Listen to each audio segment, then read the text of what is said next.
बेगमपुरा।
अच्छा अच्छा, मीटिंग थी अम्बेडकर भवन में।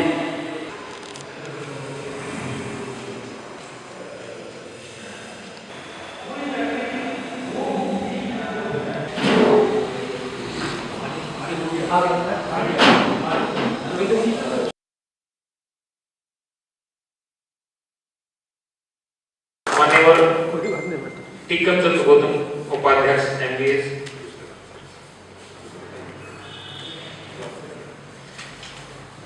इन सभी का हम लोग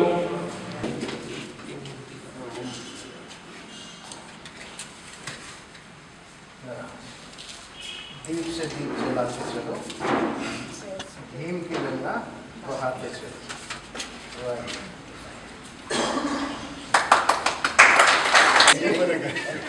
पत्रकार हैं, लीजिए आओ, आप तो हाथ लगा लो। अब बोल दिया तो नहीं, पत्रकार भी हैं, दूसरे भी हैं। पत्रकार भी, फोटोग्राफर भी है, पत्रकार भी। अरे जी पुष्पांजलि दीजिए। जलाया जा सकता है।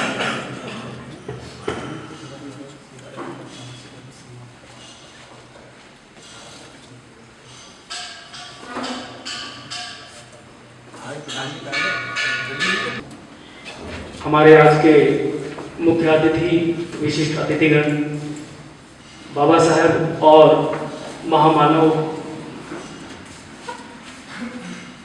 भगवान बुद्धा, उनकी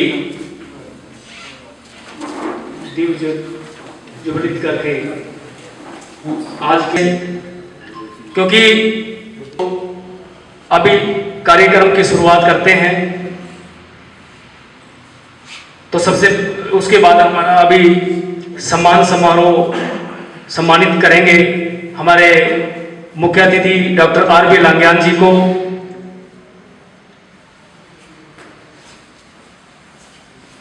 बलजीत सिंह फौजी जी और गुरदयाल सिंह मोरथला पूर्व ADO,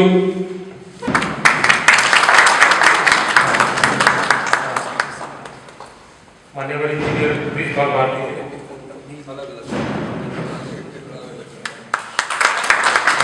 मान्यवर इंजीनियर PC सिंह जी,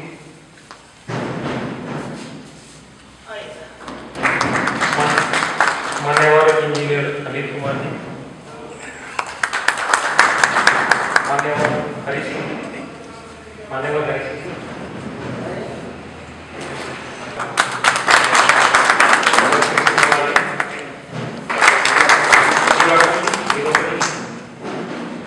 हो गया। Thank you.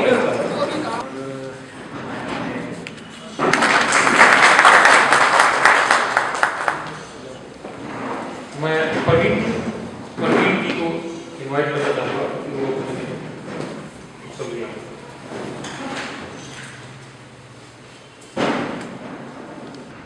हमारा सौभाग्य है कि आप लोग आए। ये लोग हमारे अतिथि दिल्ली से, गुड़गांव से, फरीदाबाद से आए हमारे बीच में। हमारा फर्ज है कि हम उनका स्वागत करें, हम उनका तहे दिल से स्वागत करें। अपना ही काम करते हैं, दूसरे के लिए समय बहुत कम देते हैं, अपना खोना पड़ता है। ये बहुत बड़ी सेवा है समाज की। तो जनरल सिंह जी बीपी सिंह जी बैठे हैं हमारे बीच में, असिस्टेंट डायरेक्टर हैं और जो मुख्य सलाहकार हैं मूल भारतीय औद्योगिक संघ श्री हरि सिंह जी। मेरे गांव के अंदर और वहां पर ये पहुंचे, शुरू से ही इन्होंने मुझे बहुत कोऑपरेट किया और ये सारा प्रेरणा मुझे इन्हीं के द्वारा मिली है, तो बहुत बहुत इनका आभार व्यक्त करता हूं मैं। और हमारे बीच में मूल भारतीय औद्योगिक संघ जो अभी कुछ ही दिनों में, जब ये मीटिंग खत्म होगी तो सभी के सभी को मैं तैयार कर दूंगा कि बिजनेसमैन, बिजनेस वूमेन, एंटरप्रेन्योर हमने बनना है। पैसा किसको अच्छा लगता है, किसको अच्छा नहीं लगता, इस प्रश्न का उत्तर चाहूंगा एकदम से। पैसा किसको अच्छा लगता है, हाथ उठा के बताइए। शायद एक आध को नहीं लगता, क्योंकि ये ब्लू जो स्वेटर है इन्होंने हाथ नहीं उठाया, हो सकता है प्रश्न नहीं सुना हो। पैसा किसको अच्छा लगता है? अमीर कितने लोग बनना चाहते हैं? सभी लोग बनना चाहते हैं, लेकिन पैसा आता कहाँ है, पैसा कैसे पैदा होता है, इस चीज के लिए सारी जद्दोजहद है। भगवान गौतम बुद्ध से लेकर बाबा साहब और मान्यवर कांसीराम जी तक का सिर्फ एक ही मकसद था और एक ही मिशन है, जिसकी जितनी संख्या भारी उतनी उसकी भागीदारी। आवाज ही नहीं आती है, इसका मतलब मिशन अभी लोगों के दिल दिमाग तक पहुंचा नहीं है कि हम भारत देश के मूल निवासी दलित बहुजन समाज, श्रमण संस्कृति के वाहक, इस देश के असली स्वामी, और उसके बावजूद भी हम अपनी भागीदारी की बात को अभी पूरी तरह से आत्मसात कर ही नहीं कर पाए हैं। जिसकी जितनी संख्या भारी उतनी उसकी, और इसके पीछे के भाव को हमारा कोटा पूरा हो जाए तो हमें स्वीकार नहीं है। हमें नौकरी चाहिए, ना केवल सरकारी क्षेत्रों में, हमें प्राइवेट सेक्टर में भी नौकरी चाहिए। चाहिए नहीं चाहिए? हमें प्रत्येक तरह की नौकरियों में संख्या अनुपात का हिस्सेदारी चाहिए। जितने भी मूवमेंट से जुड़े हुए बहुत सारे लोग संगठनों से जुड़े हुए होंगे इस सभा में भी, आज के बाद में अब अपना मुद्दा बनाएं कि हमें लाभकारी जितने भी। थैंक यू रंगा जी। आज के मुख्य अतिथि हमारे मार्गदर्शक के रूप में डॉक्टर लंगियान जी, हमारे मूल भारतीय औद्योगिक संघ के नेशनल प्रेसिडेंट मान्यवर भारती जी, हमारे मूल भारतीय औद्योगिक संघ के chief consultant, national chief consultant engineer Anil Kumar ji, और हमारे साथ आए दिल्ली प्रदेश के अध्यक्ष महोदय Vipin Kumar, engineer Vipin Kumar ji, national cashier engineer भी हैं। हम बड़े फख्र से कहते हैं कि हमारे प्रेसिडेंट साहब के साथ में खाली नारी का हाथ नहीं है, नारी के साथ साथ अधिकारी का भी हाथ है। और मान्यवर हरि सिंह साहब जो आज यहाँ पर आए हैं, पूर्व SBI मैनेजर एंड इंडस्ट्रियल अधिकारी, मान्यवर अशोक लोधा जी, और हमारे और अन्य साथी, और सभी इस सभा में आए हुए बाबा साहब के सच्चे सिपाही, बुद्धिजीवी, सम्मान के युग, हम सलूट करते हैं कि जब हमको बाबा साहब के अनुयायी कहा जाता है, हमारे साथियों को जब ये कहा जाता है कि बाबा साहब के मिशन को लेकर चलते हैं, तो हमारा जो सीना है वो काफी चौड़ा होता है। हमें बहुत अच्छा लगता है कि कोई विश्व विद्वान की बात करे। खाली विद्वान की बात नहीं कह रहे हैं हम लोग, खाली भारतीय विद्वान की बात नहीं कह रहे हैं, विश्व विद्वान, जिसके लिए अमेरिका के राष्ट्रपति ने इतनी बात कही कि अगर डॉक्टर अंबेडकर हमारे अमेरिका में पैदा होते तो उनको हम सन ऑफ सन की उपाधि देते, यानी सूर्य पुत्र की उपाधि देते, ज्ञान का सूरज कहते। ये बहुत बड़ी बात है। तो मैं अपनी बात रखना चाहूंगा। सबसे पहले मैं 5 मिनट मोटिवेशन पर बोलूंगा, क्योंकि बिना मोटिवेशन के कोई भी चीज किसी को समझाई जाएगी तो शायद वो उसको समझ में नहीं आएगी। तो मैं अब आपके साथ आगे मुखारबित होता हूँ। आपने हमसे कहा कि हमारा सबसे पहला फर्ज क्या है कि हम सम्मान में और मान में और अपमान में अंतर समझें। चाहे धार्मिक क्षेत्र हो, चाहे आर्थिक क्षेत्र हो, व्यक्ति किस चीज की डिमांड करता है। मेरी आवाज सफिशिएंट है, लैंग्वेज मेरी सही है, बैटरी चार्ज है, हम लोगों को 2-3 महीने हो गए ना बोले। तो किसकी जरूरत होती है? अगर कोई भी आदमी education level, spiritual level and as well as, कौन सा एक रह गया बताइए आप लोग, थोड़ा सा सजग रहिए, मैं पूछ भी लेता हूँ क्योंकि आजकल मैं एग्जामिनर हूँ इंजीनियरिंग कॉलेज की इनोवेशन स्कीम का, तो हम लोग पूछ भी लेते बीच में। माफ करिएगा अगर आप सेंसिटिव नहीं है तो जैसे पहले चोरी होती रही है ऐसी होती रहेगी। आपको पकड़ना होगा साहब ये चीज रह गई, सामान लेने जाते हो 4 सौदा दे दे और 5 अपने रख लिया उसने तो दोबारा तकलीफ होगी ना। तो आप इस बात को रख लीजिए, शिक्षा का क्षेत्र हो, राजनीति का क्षेत्र हो, आर्थिक क्षेत्र हो, या फिर आपका सामाजिक क्षेत्र हो, और या फिर धार्मिक क्षेत्र हो, ये 5 ही क्षेत्र हैं, पूरा संसार इसमें रहता है। मैं शॉर्ट में करूंगा मोटिवेशन, वैसे तो मेरा मोटिवेशन घंटे चलता है, आपको पसंद आएगा तो we can carry on also. हर क्षेत्र में मान सम्मान की लड़ाई है। आज अगर आप किसी को, अपने रिश्तेदार को या किसी अपने समाज के व्यक्ति को बुलाएं और उसका सम्मान ना करें, और चाहे उसका लाभ भी कर दे, कुछ भी कर दे, कहें अरे यार वहां गए तो थे, खाना भी खाया, शादी में सब कुछ है, लेकिन वो आदमी यार मिला ही नहीं ना, बात ही नहीं कर रहा ढंग से वगैरह, यार मैं देखूंगा बाद में देखूंगा, तो चाहे वो कुछ भी कर ले लेकिन वो सम्मान के लिए ही जिंदा है।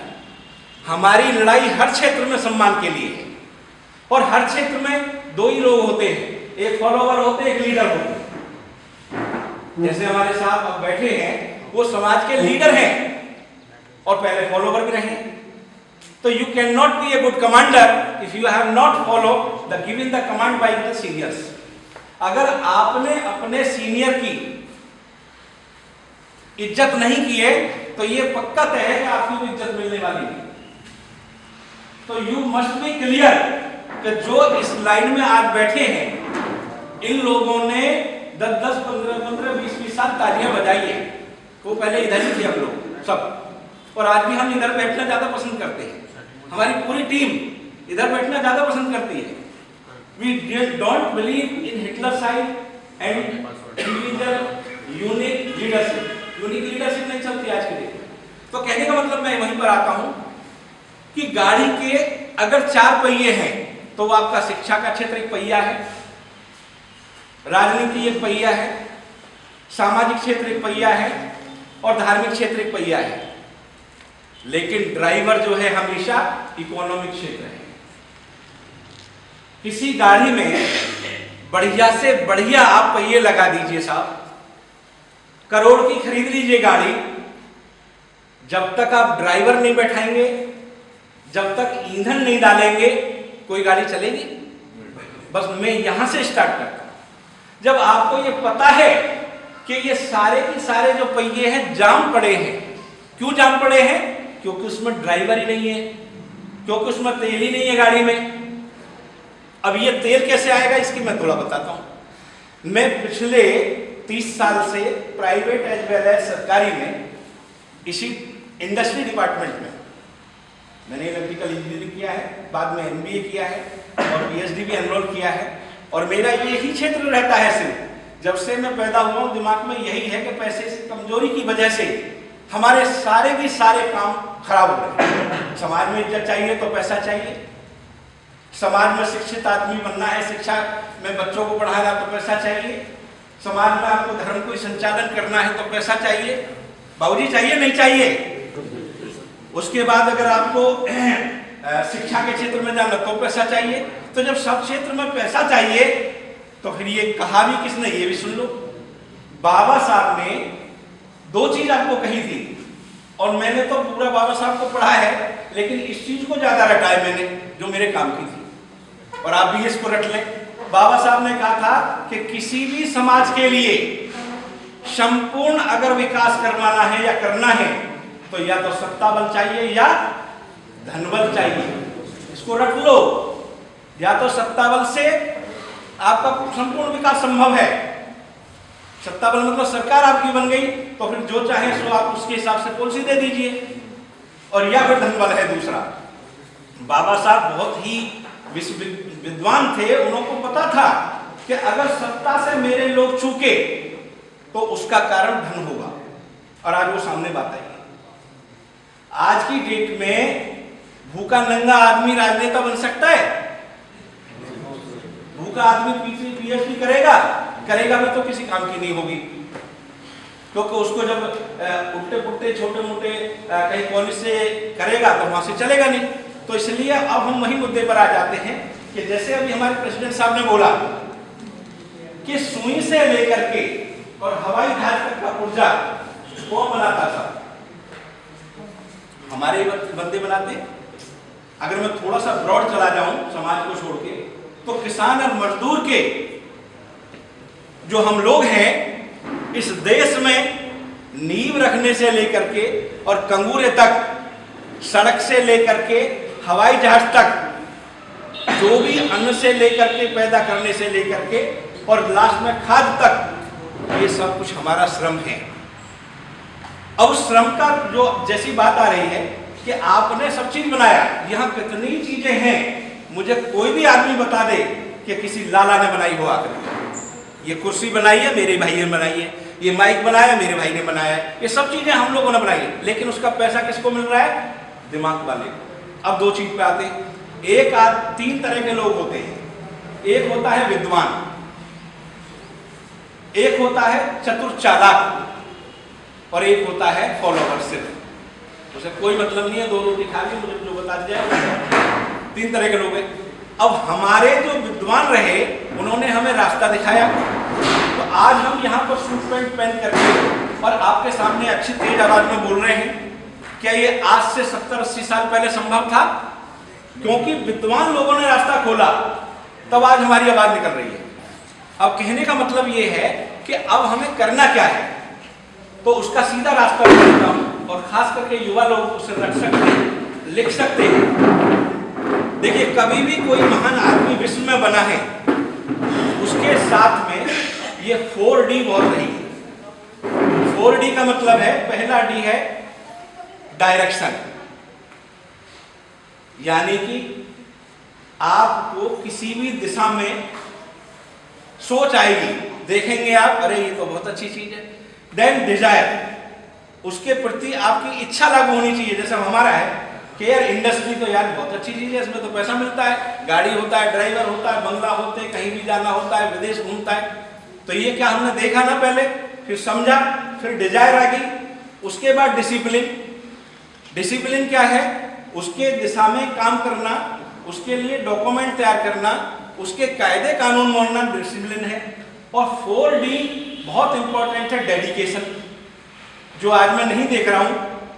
हमारे जनरल रंगा साहब ने जो प्रयास किया है 10-15-20 दिन से, तो उसमें व्हाट्सएप पे बहुत चल रहा है। तो मेरा एक्सपेक्टेशन था हमारी टीम का कि कम से कम 250-300 लोग जरूर आएंगे। इतना बड़ा कुरुक्षेत्र, इतना बड़ा हरियाणा, तो ये आना चाहिए थे, लेकिन फिर भी जो आए हैं हम उनको ग्रेट सल्यूट करते हैं कि हमें भीड़ नहीं चाहिए, हमें वो लोग चाहिए जो वास्तव में कर रहा है। तो डिजायर, डायरेक्शन, डिसिप्लिन, डेडिकेशन, जिस दिन तुमने ठान लिया ये तुम्हारे अंदर है, आज एसेस करिए, आज अपने आप को पहचानिए, उसके बाद आप कोई भी काम नहीं रुकेगा, आप बिल्कुल पार हो जाएंगे। और सुपर लीडरशिप और लीडरशिप चाहिए हमें। फॉलोवर हमने बहुत बन के देख लिया, शरीफ हमने बहुत बन के देख लिया, अब हमको चालाक भी बनना पड़ेगा। चालाक आदमी यहाँ पे सब कुछ लेके बैठा है, और जो विद्वान है, अच्छे अच्छे पीएचडी और अच्छे अच्छे स्कॉलर्स, वो उनके लिए पे काम कर रहे हैं। बिल गेट्स ने एक बार बिल गेट्स से पूछा था कि आप इतने पैसे वाले हैं तो आप तो बहुत पढ़े लिखे, बहुत विद्वान होंगे, लेकिन फिर साथ में दूसरे पत्रकार ने कहा कि हाई स्कूल नहीं कर पाए, तो फिर उसे बहुत बुरा लगा। उसने कहा कि ठीक है, I am not the topper of the any university, but I have all the toppers of the university under working me. मेरे अंदर में काम करते हैं सारे टॉपर्स यूनिवर्सिटी के। आपको भी वही करना है कि हम उन महापुरुषों की संकलत हैं, हम उनके वंशज हैं कि जिन्होंने विश्व लेवल पर काम किए हैं। अब मैं आता हूं सिर्फ उद्योग पर सीधा, क्योंकि टाइम बहुत सबका कॉस्टली है और मोटिवेशन का पार्ट इसलिए जरूरी है कि आपको पता लग जाए तो वाकई ये देश हमारे करने से चला है। अगर मैं हालांकि इस माइथोलॉजी में जाता नहीं, लेकिन मैं रामायण और महाभारत की बात करूं तो वो भी हमारे विद्वान थे जिन्होंने रामायण लिखी, जिन्होंने महाभारत लिखी और उस पर देश चला।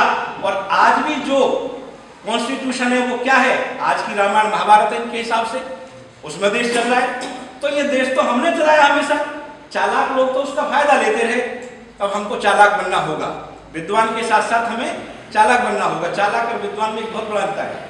विद्वान आदमी ये सोचता है इसका भी भला हो जाए, मेरा भी भला हो जाए, सबका भला हो जाए। चालाक आदमी ये सोचता है कि मेरा भला हो, इसका हो ना हो, मैं आगे निकल जाऊं, इसको देखूं भी नहीं। तो आज की डेट में हमें दोनों तरफ रहना है, दूसरे का भला हो, हमारा ज्यादा भला हो। थोड़ा सा भारत सरकार की स्कीम की जहां तक बात है, बहुत स्कीम है। अगर आप वहां पर आज की डेट में नेट है, अच्छे मोबाइल है, आप डीसी एमएसएमई डाल दें, डेवलपमेंट कमिश्नर एमएसएमई, एमएसएमई भी खाली डाल देंगे और एमएसएमई स्कीम लिख दीजिए, सारी हमारी जितनी स्कीम से आ जाएंगी। अब मैं थोड़ा सा कुछ बता देता हूँ कुछ स्कीमों के बारे में। जैसे पीएमईजीपी एक स्कीम है। पीएमईजीपी का मतलब है prime minister employment generation programme. ये सब इस नाम से जानते हैं, प्रधानमंत्री रोजगार सृजन योजना। और प्रधानमंत्री रोजगार योजना के नाम से मेरे ख्याल है जनरली पहले प्रचलित था, इसको बाद में प्रधानमंत्री रोजगार सृजन योजना कर दिया गया। इसमें 10 लाख रुपए तक का लोन सर्विस सेक्टर के लिए मिलता है।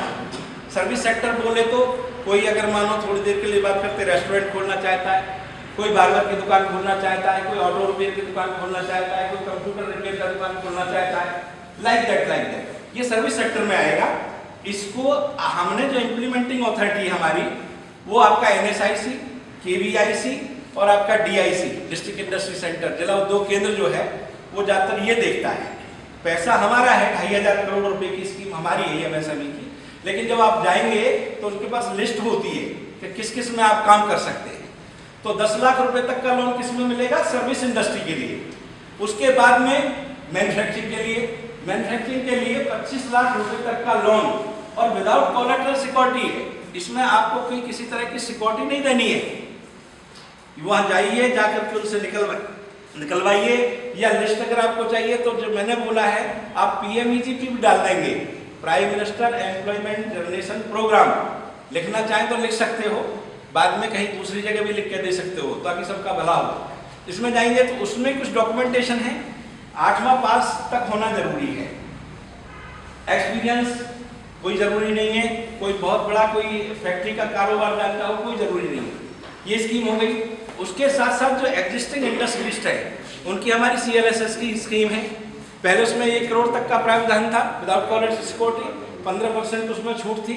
आज उसको सिडबी ने 2 करोड़ बढ़ा दिया है, 2 करोड़ रुपए बढ़ा दिया है। और उसमें शायद मेरे ख्याल अभी भी 15 लाख रुपए की ही छूट का प्रावधान है। तो आप लोग जो इंडस्ट्रियलिस्ट हैं वो CLSS का फायदा लें। लेकिन स्कीम आपको उस पर देखनी पड़ेगी क्योंकि बहुत ज्यादा स्कीमें हैं, एक आधी स्कीम नहीं है। नेशनल NMCP एक स्कीम है, नेशनल मैन्युफैक्चरिंग कॉम्पिटिटिवनेस प्रोग्राम। उसमें 10 कंपोनेंट है उसके, जो जानते हैं, विनोद जी ने अगर कभी देखी हो तो उसमें 10 कंपोनेंट भी हैं। उसमें आप ISO ले सकते हो, ISI ले सकते हो, आप बारकोडिंग ले सकते हो, कोई छोटा मोटा टूल रूम जोड़ सकते हो, क्लस्टर डेवलपमेंट प्रोग्राम कर सकते हो। लेकिन आपके लिए PhD की जो स्कीम है, जो न्यू एंटरप्रेन्योर्स बनना चाहते हैं उनके लिए वो बहुत जरूरी है। आप वहाँ जाए GMDIC, उनको सीधा प्रधानमंत्री रोजगार योजना बोल दोगे तो समझ जाएंगे और जाकर के ग्रुप में कोशिश करेंगे। 1-2 को क्या होता है कि वो 1-2 आदमी जाता है तो उसको कई बार शोषण पाया गया है, हमें बहुत शिकायत मिली। मैं इसका टेक्निकल मेंबर था सिलेक्शन कमेटी का फरीदाबाद 6 साल। तो मेरे को हर बार आकर के कई बार बोलते थे साहब 5,000 लेके बैठा है, 2,000 लेके बैठा है। तो वहां उनको लताड़ना पड़ता था जनरल मैनेजर वगैरह को। वो कहता था साहब नहीं हमने तो कुछ नहीं लिया। बेचारे कहते थे, एक बार एक लेडीज रो पड़ी कि साहब मेरा सिलेक्शन नहीं हुआ, तो मैं तो वहाँ से 2000 रुपये लेकर के आई हूँ और ब्याज दूंगी मैं उसका, वो 2000 रुपये लेकर के तुम्हारा बंदा बैठा है। तो ये सब चीजें होंगी। तो आप ग्रुप में 10-5 लोग जाए और भरें, कोई तकलीफ आए तो वहाँ के जनरल मैनेजर का नंबर हमको दे दीजिए, मेरा नंबर अभी नोट कर लीजिए बेशक, और आप हमें बताइए, हम हेडक्वार्टर में आज की डेट में हम सीधा अपना मंत्री को पहुंचा देते हो खबर, और फिर आपको बताइए मंत्री के पास अगर सेक्रेटरी के पास खबर जाएगी तो उसका क्या असर होगा। हम अपने स्तर से भी धमकाने की पूरी कोशिश करते हैं, करप्शन है, और खास करके जब ये पता लग जाए कि ये उसका है तो उसका पैसा भी चला जाएगा और हो सकता है कि उसको कुछ मिले भी ना। तो स्कीम्स की जहाँ तक बात है, आप स्कीम के लिए थोड़ा सा ब्रॉड वे में सोच करके, और आपको वहाँ देखना पड़ेगा DC MSME डालेंगे तो development commissioner micro small and medium enterprises, इस पर हमारी सारी स्कीम्स आ जाएंगी। उसमें लिखा आ जाएगा कि स्कीम वगैरह सब कुछ 10-12 पैरेलली लिंक आ जाते हैं, उस पर जाइए, उस पर समझिए, उसका फायदा लीजिए। अब हम छोटी सी बात दूसरी करते हैं, एक तो गवर्नमेंट का पोर्टल हो गया, एक हमारी है ट्रिपल की। हाँ, मैं आपको बता देता हूँ, लिख लीजिए DCMSME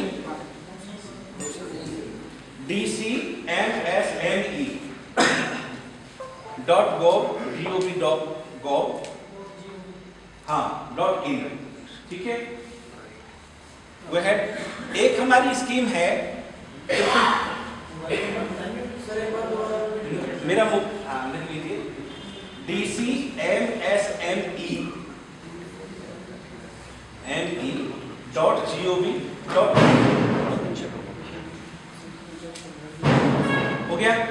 मोबाइल 11515096। अब पड़ोसी से ले ले अगर कोई तकलीफ है। इंजीनियर VP सिंह, ठीक है। वो है एक भी हमारी है पब्लिक प्रोक्योरमेंट पॉलिसी। इसमें क्या है कि 4% वो माइक्रो स्मॉल, 20% जो है माइक्रो स्मॉल और मीडियम इंटरप्राइजेस का हिस्सा रखा है।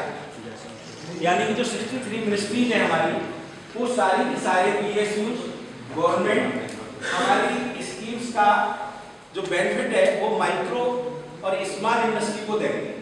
यानी कि जो ये छोटी मोटी चीजें पंखे हैं या कोई लाइट है, बहुत उसमें 358 आइटम और सर्विसेज हैं। जब आप वहाँ जाएंगे तो ये भी स्कीम मिलेगी वहाँ। उसमें 20% का 20% SC/ST के लिए आरक्षण है। ये SC/ST के लिए आरक्षण है। हमारे विद्वान लोगों ने इसके लिए काफी मेहनत की है, और उस मेहनत का परिणाम ये हुआ है, वो जो है उसमें 20% आरक्षण है। तो 358 आइटम है, उनमें आप लोगों को हिस्सा मिलेगा। हम लोग आज की डेट में काफी कोशिश कर रहे हैं कि गवर्नमेंट ने कितना खरीदा, क्योंकि ये 2012 अप्रैल में स्टार्ट करी थी और 2015 तक इसको मैंडेटरी नहीं रखा गया था कि भाई 3 साल तक जैसा चल रहा है चलेगा, लेकिन फिर भी अपने SC/ST से सामान लीजिए। लेकिन अब ये 2015 के बाद में मैंडेटरी स्कीम है कि उनको परचेज करना ही होगा SC/ST से 20% का 20%, यानी टोटल परचेज 7,000 करोड़ की होती है, उसका नहीं 1,80,000 करोड़ की होती है, उसका 4% ये गवर्नमेंट ऑफ इंडिया को, किसी भी PSUs को वो उससे लेना है SC/ST से।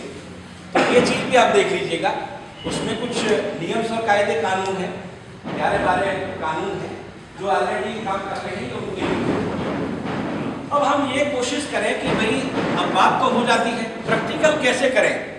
प्रैक्टिकल के लिए एक सबसे बढ़िया बात ये है कि कुछ चीज मैं आपको मोटिवेशनल बोलूंगा दोबारा से, a man can do what man has done.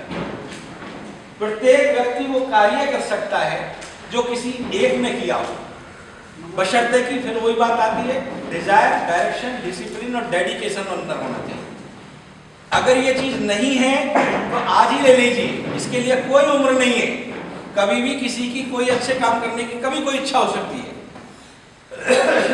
अब डॉक्टर साहब हैं, काफी एज के बावजूद भी आज उनके समाज में क्रांति लाने की, आप लोगों को ऊपर अपने अनुभव बांटने की, आगे लाने की इच्छा है।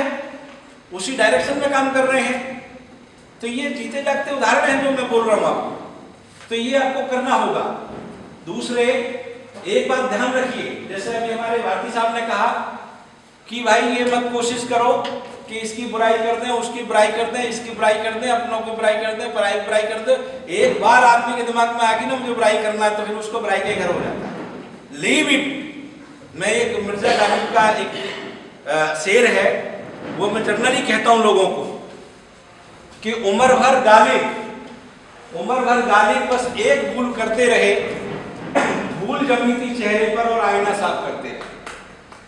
बाबा साहब का बता रहा हूं मैं आपको, ये आप आईना साफ करना छोड़ दीजिए, धूल जो चेहरे पे जमी है उसको हटाइए। अगर कोई दूसरा कंपटीशन बीट कर सकता तो आप भी कर सकते हैं। आपको आप जितनी सुविधाएं हैं, आरक्षण समझ लीजिए या बिना आरक्षण के समझ लीजिए। हमारे बुजुर्गों से पूछिए उनसे कि जो एक तरफ भैंस बन रही है और एक तरफ वो पढ़ रहे हैं, सारे सवेरे को मुंह काला मिल रहा था क्योंकि लंप से पढ़ाई करते थे, जब दीपक से पढ़ाई करते थे। क्यों साहब गलत बोल रहा हूँ? ये मैंने भी देखा, मेरी 52 की एज है। उधर भैंस बन रही है, उधर दीपक जल रहा है, सुबह को काला मिल रहा है और सारे को ऊपर से गोबर और बाथरूम लगा हुआ था। तो भूलिए मत। और जो हमारे अभी पूर्व वक्ताओं ने कहा कि भाई जनरल जी भी कह रहे थे, मैं उसमें भी कह देता हूं, एक बुजुर्ग आदमी ने डिसाइड किया कि भाई मुझे 1 बीघे खेत में बाग लगाना है। तो बुजुर्ग आदमी के घर वाले वो सब, वो बच्चा एक छोटा था लड़का, वो दादा एक बात बताओ, तुम ये बाग लगाने जा रहे हो, तुम तो मर जाओगे, तुम्हें क्या फायदा इस बाग लगाने का? तो उसने बहुत खूबसूरत जवाब दिया कि बेटा जो लोगों ने बाग लगाए थे वो आज जिंदा है। बोले कि नहीं, तो जब मैंने उनके बाग लगे हुए के फल खाए हैं तो मेरी भी ड्यूटी बनती है कि मैं यहाँ पर फल लगा दूं। ताली नहीं बजा दो तुम लोग।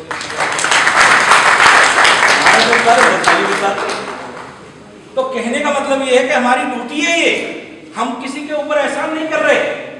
मैं हूं, मेरी पूरी टीम हो, हमारे कितने लोग हों और जो विद्वान लोग हैं, हम किसी पे एहसान नहीं कर रहे।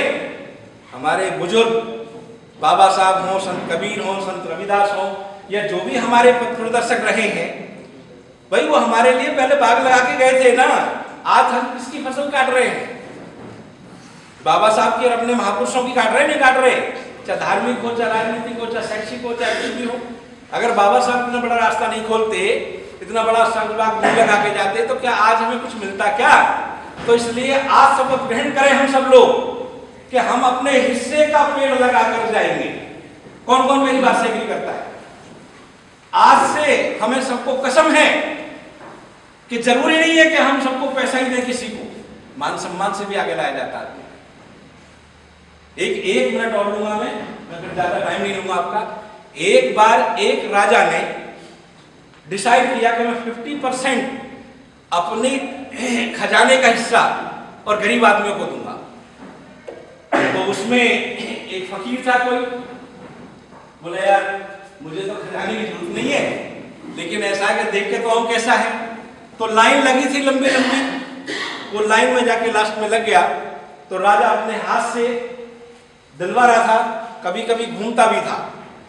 तो वो जो फकीर था वो क्या कर रहा था कि जब भी उसके पीछे 10-20 लोग आके लगे, वो जाए और टर्न करे और सबसे पीछे लग जाए।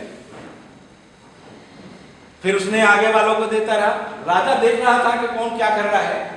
तो खजाना धीरे धीरे धीरे धीरे धीरे धीरे 50% खजाना उसने देना था।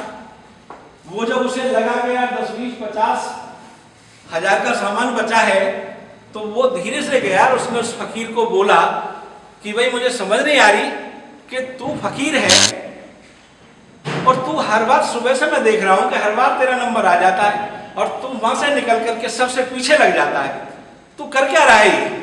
उसने बोला कि महाराज जो आप काम कर रहे हैं वही मैं काम कर रहा हूं। आपके पास देने के लिए खजाना है और मेरे पास देने के लिए बारी है, मैं अपनी बारी दे रहा हूं।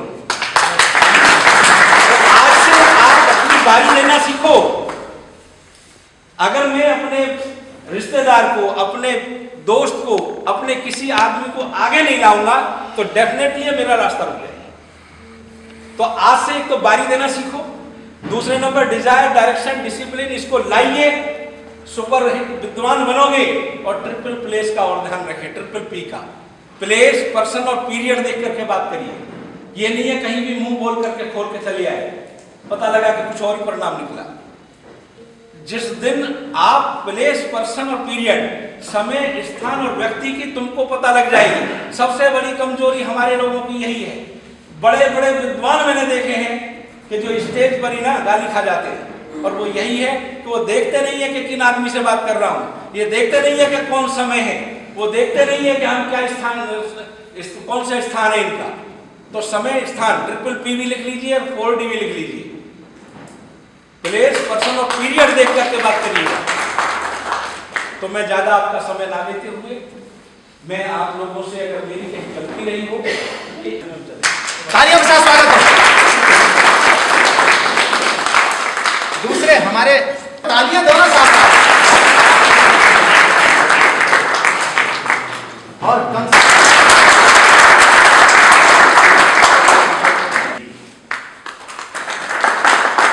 और हमारे बीच में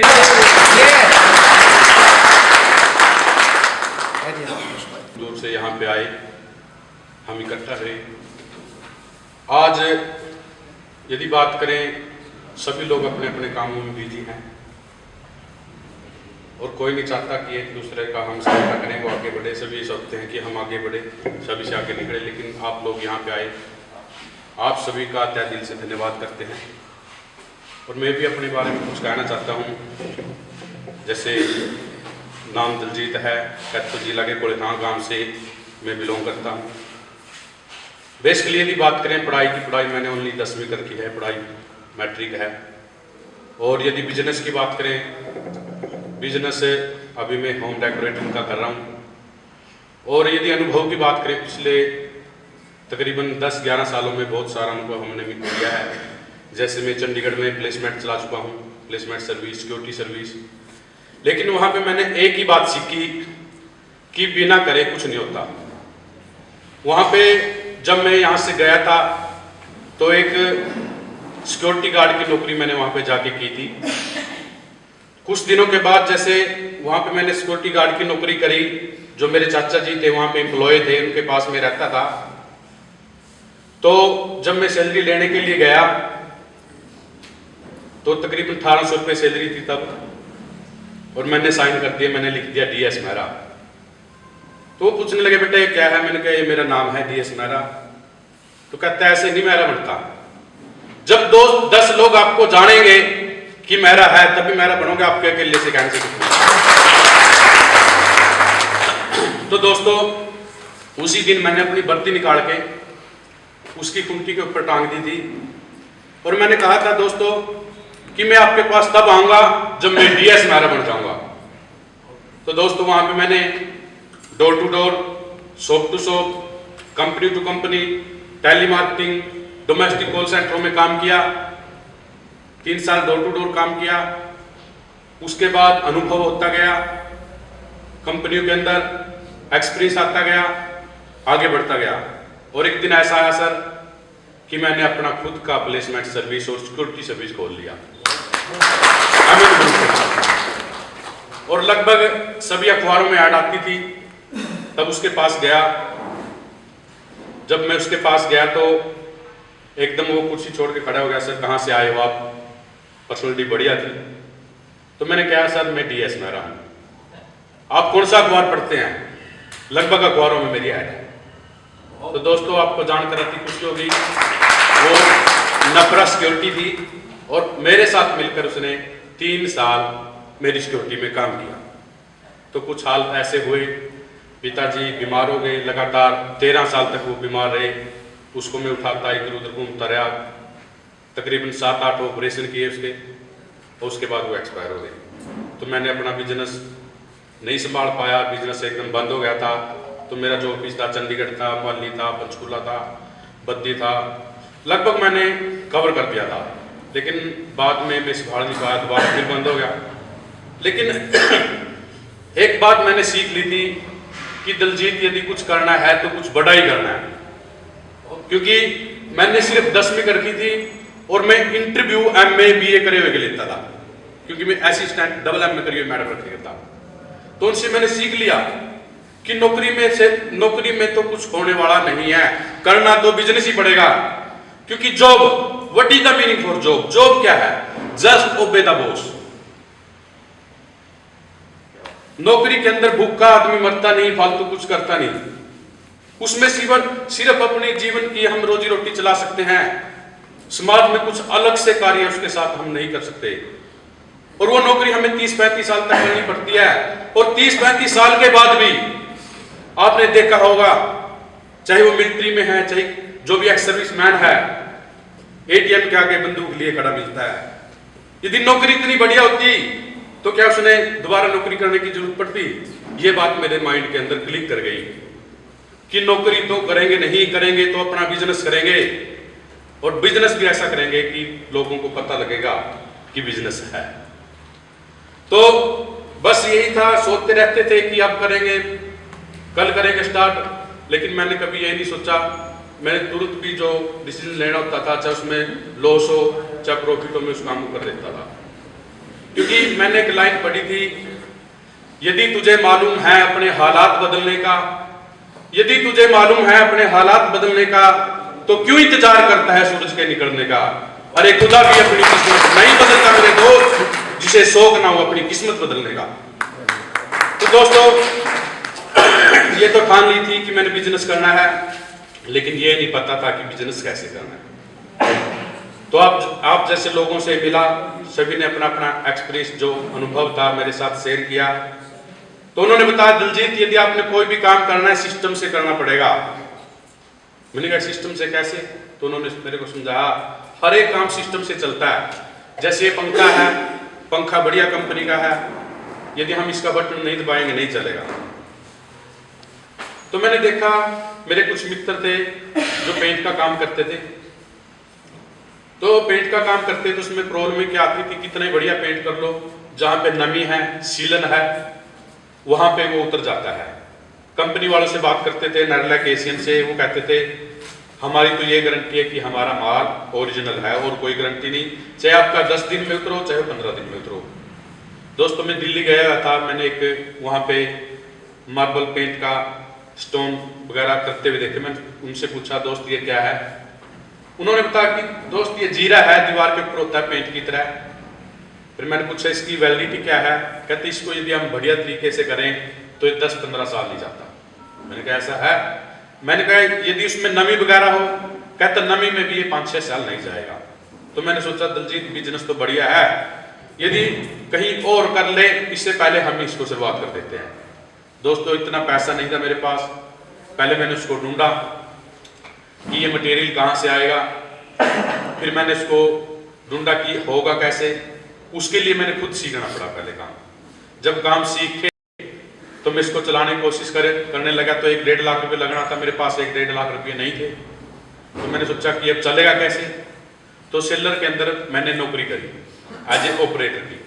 वहाँ पे क्या होता है कि जैसे जो चावल वगैरह होते हैं, चावल की क्वालिटियाँ बनाते हैं, सोल टैक मशीन चलाई, उसमें से मैंने पैसे इकट्ठा किया और अपना सामान ले आया। सामान ला के वो कॉस्टली था, लेकिन जब सामान ला के काम स्टार्ट मैंने किया तो लोगों ने करवाया नहीं, कहते इतना महंगा कौन करवाएगा। तो लेकिन मैंने अपना जो कार्यक्रम था जारी रखा। मैंने गांवों के अंदर सैंपल लगाने स्टार्ट कर दिए, और वहां पे सैंपल लगाए जहां पे 1 महीने भी पेंट नहीं चलता था। तो तकरीबन 1-1.5 साल मैंने सैंपल लगा के स्टार्ट कर दिया काम वो, और धीरे धीरे उसका रिस्पॉन्स आने लग गया। दोस्तों, आज पिछले 5-6 साल से मैं काम कर रहा हूँ कैथल में, कुरुक्षेत्र में, और उधर side Tohana side, Punjab side मेरा काम बहुत बढ़िया चला हुआ है। और दोस्तों, आपको जानकर इतनी खुशी होगी कि इसी बदौलत आप तकरीबन 1-1.5 लाख रुपए महीने का कमा रहा हूँ। और जब दोस्तों काम बहुत बढ़िया चल रहा था, तो आपको पता है मुसीबतों तो आती हैं। If you want a big opportunity then seek out a big problem. यदि आपको लगता है कि आपको एक अवसर मिलने वाला है, तो दोस्तों आपको एक बड़ी समस्या का भी समाधान करना पड़ेगा। तो दोस्तों, ऐसे कुछ हुआ कि मेरा बिजनेस बहुत बढ़िया चलने वाला था। जो मेरी मिसेज थी उसकी डेथ हो गई, छोटे छोटे बच्चे थे मेरे पास। तो मैंने सोचा दिलजीत, पता नहीं परमात्मा क्या चाहता है, लेकिन चाहता अच्छा है। मैंने कोई बात नहीं, फिर भी मैंने अपने परिवार को, अपने आप को थोड़ा सेटल किया। और दोस्तों, आपको जानकर अति खुशी होगी कि पिछले 1.5 साल से मेरी दोबारा शादी हो गई, और जो मेरी मैडम है वो बीटेक और एमटेक कर रही है और यूपीएससी की उसने तैयारी कर रखी है। क्योंकि दोस्तों, कोशिश करने वालों की कभी हार नहीं होती, कोशिश करने वालों की कभी हार नहीं होती, बिना कुछ करे जय जयकार नहीं होती। बदलने पड़ते हैं उसे अपने फैसले, यदि हम चाहें तो। यदि हम चाहेंगे तो परमात्मा भी अपने फैसले बदल देता है। ज्यादा कुछ नहीं कहूंगा दोस्तों, आप सभी को जय भीम, जय भारत। आप अपना नाम और फोन नंबर जरा बताएं।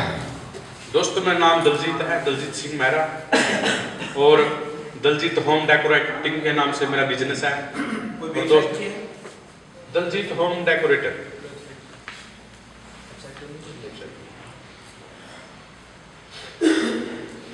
और मेरा फोन नंबर है 9813198131 98705 9831 बिजनेस से संबंधित आप हमारे समाज को मार्गदर्शन खुशी से देना चाहेंगे? बिल्कुल। और दोस्तों, सबसे खुशी की बात यह है कि जितना भी मैं पैसा कमाता हूँ उसका 10% मैं दान करता हूँ। और जो पैसा दान करता हूँ मैं उन लोगों में करता हूँ जैसे गरीब लड़कियां हैं। जो अभी मैंने एक लड़की है, हमारे पास में गांव है ढूंढवा, वहाँ पे एक लड़की है बहुत गरीब परिवार से हैं, उसका मैंने लिया कि जितना भी इसका शादिया खर्चा होगा मैं दूंगा। और दोस्तों, पिछले 2-3 महीने से खबर तक अखबार है, खबर तक मीडिया है, मैंने उसमें भी अपना काम स्टार्ट किया है।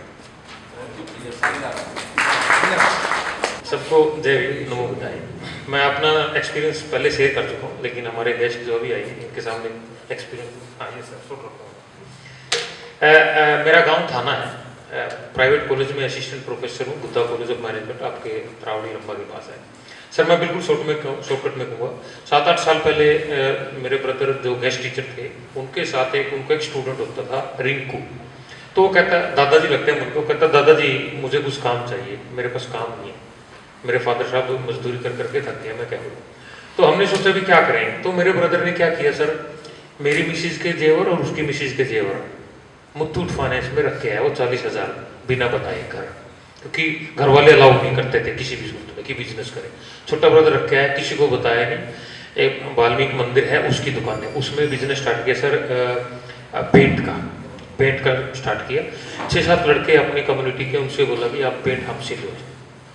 उन्होंने पेंट का काम लिया और स्टार्ट किया। सर देसी भाषा में अगर मैं बात कहूँ, पेंट में गफे बोलते हैं, देसी भाषा में बोलते हैं गफे। गफे का मतलब 200 की चीज़ 500 में, 500 की चीज़ 5,000 में। इसलिए ऐसे नहीं ये लोग वैसे बने, रियलिटी यही है। सर पेंट का सामान लिया, 2 साल उसमें काम किया, सीजनेबल काम है, सीजन का काम होता है, उसके बाद वो खाली बैठे रहते हैं। तो सर बीइंग मैनेजमेंट स्कॉलर, मैंने अपने ब्रदर को बोला, वो मैथ के लेक्चरर है, मैंने उनको बोला भाई ऐसा है, एक हम लोग पढ़ाते हैं बच्चों को सिस्टमेटिक इन्वेस्टमेंट प्लान। तो उसने कहा अच्छा ये क्या होता है। मैंने कहा ऐसा है, 100 रुपए को आप इस हिसाब से इन्वेस्ट करो कि आपको प्रॉब्लम ना हो। 20 रुपए एक जगह, 20 रुपए एक जगह, 20 रुपए 5 बार इन्वेस्ट कर दो, 20 में 100। एक में नुकसान हो सकता है, 4 में प्रॉफिट है, 3 में नुकसान हो सकता है, 2 में प्रॉफिट है, 4 में नुकसान हो सकता है, 1 में प्रॉफिट है, तो आपका काम चलेगा। तो उसने कहा आगे क्या करें। मैंने कहा पेंट का साथ आप प्लम्बर का काम करें। सर उसने 20-35 हज़ार रुपये का और प्लम्बर का सामान लिया, वो भी सीजनेबल था। फिर उसने, मैंने कहा अब ऐसा करो तुम लोग इलेक्ट्रिसिटी का सामान ले आओ, इलेक्ट्रिसिटी का सामान ले। फिर वो भी सीजनेबल था। अब वो कहता है अब कैसे क्या करें, तो फिर मैंने कहा अब तो परचून का सामान ले आए। सर एक दुकान में सारा ही सामान हम लोगों ने रख लिया और उन लोगों को 12 महीने मैंने बिजी कर दिया। और for your kind information sir, वो जो दुकान हम लोगों ने की, उसके बाद हमने एक बहुत बड़ा एक शोरूम टाइप का, जैसे मार्केट में मॉल में जाते हैं तो आप अपना सामान खुद उठाते हैं, मैंने उनको बोला ये कॉन्सेप्ट गांव में भी रखेंगे। और लोगों को बड़ा मजा आता था, अपना सामान उठाते थे, आते थे वो तो पत्ती लेने, लेकिन वो जो सामान देखते थे साथ में वो दूसरा सामान भी ले लेते। हमारी इनकम ज्यादा बढ़ गई सर, और इसमें एक सक्सेस हमें मिली। आर्थिक मजबूती के साथ सर हमें पॉलिटिकल मजबूती मिली। उसका मैं उदाहरण देना चाहूँगा। हमारे सिचुएशन बन गई थी पेहवा हल्का में 15 वार्ड में कि कोई भी आदमी 10वीं पास नहीं था जनरल कम्युनिटी का गांव से। तो हम लोगों ने, हमें अपॉर्चुनिटी मिली। हमारे वहाँ जो लड़का काम करता था, दुकान पे जो काम करता था, उसका नाम है रिंकू भाई। तो उसको जर्नल उसमें इलेक्शन लड़वाया और हम सर पिछले सिर्फ 1.5 महीने में हमने मेहनत की और वहाँ से हम लोगों ने कम से कम 5 जो बड़े धुरंधर लोग थे उनको हराया। जनरल में हम लोग पॉलिटिकल में भी। अब इससे क्या हुआ सर, एक तो आर्थिक मजबूती आई, एक साथ में पॉलिटिकल मजबूती आई। फिर थोड़ा सा और दिमाग यूज किया, मैंने कहा भाई इससे काम नहीं चलेगा, अब तुम्हारे पॉलिटिकल लिंक हो गए हैं, थोड़ा सा और कुछ करो। तो उसने कहा कुछ क्या करें, मैंने कुछ भी कर लो। तो सर हम लोगों ने टेंट का काम किया, मैंने 1-2 बार इस पे व्हाट्सएप पे भी शेयर किया, आपसे सर बात हुई थी। टेंट का काम किया सर। टेंट में थोड़ी सी दिक्कत हमें ये आई सर कि जो ब्राह्मण कम्युनिटी के लोग हैं वो सिर्फ एक बानिया है उनका ही टेंट लेते हैं। यहाँ दिक्कत आई, यहाँ थोड़ी सी दिक्कत आई। लेकिन हमने क्या किया, जैसे सर ग्लव्स रखवा दिए, सिर पे कैप रखवा दी, थोड़ा सा एक्टिंग ज्यादा की और लोगों को 9896 3635 33 98 96 36 35 33 doctor Deshbandhu doctor Deshbandhu 98 96 36 35 33। Sir assistant professor Buddha college of management Buddha college of management Taraori Ramba. और डेट ऑफ बर्थ सर मेरी 15 अगस्त है। Thank you very much. 4 उद्यमियों की success story of entrepreneurship travel, ये सारी सुनी। इसमें एक बात आपने गौर की होगी, संघर्ष तो सभी को करना पड़ता है, चाहे नौकरी में भी हो तो भी संघर्ष करना पड़ता है, बॉस की डांट खानी पड़ती है और घर पे आके भी फिर डांट खानी पड़ती है। ये सारा कुछ संघर्ष का हिस्सा है। लेकिन एक चीज बड़े गौर की होगी कि एक 10वीं पास व्यक्ति IAS ऑफिसर के बराबर कमाई कर रहा है, ये है ना बड़ी बात। तो अगर सम्मानजनक नौकरी मिले वो भी लेनी है। और इसके मार्फत से हम लोग ये टारगेट लेके चल रहे हैं कि कम से कम किसी भी क्षेत्र में अगर आप 10,000 रुपए का शेयर मनी इसमें जमा करते हैं, वहाँ पे 10 लोग कम से कम है, तो वहाँ के लोगों को एक बिजनेस का इसके जुड़ाव का एक सर्टिफिकेट दिया जाएगा और उस सर्टिफिकेट के माध्यम से वो अपने क्षेत्र में बिजनेस करेंगे। जिस तरीके से हमारा टारगेट ये है कि रामदेव ने पूरा पोर्टफोलियो अपना फैला रखा है पूरे देश में, उस तरीके से हमारा ये पोर्टफोलियो काम करेगा। और हर आइटम जो भी मैन्युफैक्चरर अपने लोग हैं, वो मैन्युफैक्चरर अपना जो भी काम होगा, जो भी उत्पादन होगा, इसके मार्फत से अपने लोगों के बीच में सप्लाई करेंगे और अपने लोग जो है इसमें रोजगार मिलेगा, अपनी दुकानदारी का जो पैसा है अपने उसमें जाएगा। मतलब कुल अंश है मैन्युफैक्चरिंग का, जो भी इस तरीके का है, जो भी लेन देन करना, जो भी सामान खरीदारी वगैरह करनी है, तो इसके लिए आप लोग जो है कि मेरा नाम नरसिंह कुमार अंबाला से हूं मैं, रेलवे में काम करता हूं मैं। क्योंकि समाज के प्रति दर्द रहा है, इसलिए इस दिशा में काम करके हम लोगों ने इस काम को किया है। और आगे जो है कि आपका वो फोन नंबर मैं बता दूं, 720 623 0251 720 623 0251। बहुत बढ़िया। तो साथियों, इन्हीं शब्दों के साथ मैं अपने बात समाप्त करता हूं और आप सभी का धन्यवाद देता हूं और एक बार पुनः रंगा जी का धन्यवाद देता हूं कि जिसकी वजह से आप सभी से रूबरू होने का मुझे मौका मिला। बहुत बहुत धन्यवाद। जय भीम, नमो बुद्धाय, जय भारत। मैंने ऐसा कोई काम नहीं किया कि आप माल्यार्पण कर रहे हैं, मैं तो एक साधारण सा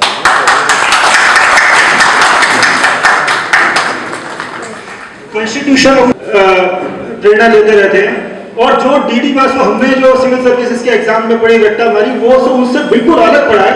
मैं थोड़ा समय अधिक ना लेते हुए पावर पॉइंट प्रेजेंटेशन पे आता हूँ। नेक्स्ट, रिजर्वेशन हमारे लोगों की रिप्रेजेंटेशन है इन फील्ड हो चाहे जॉब हो। नेक्स्ट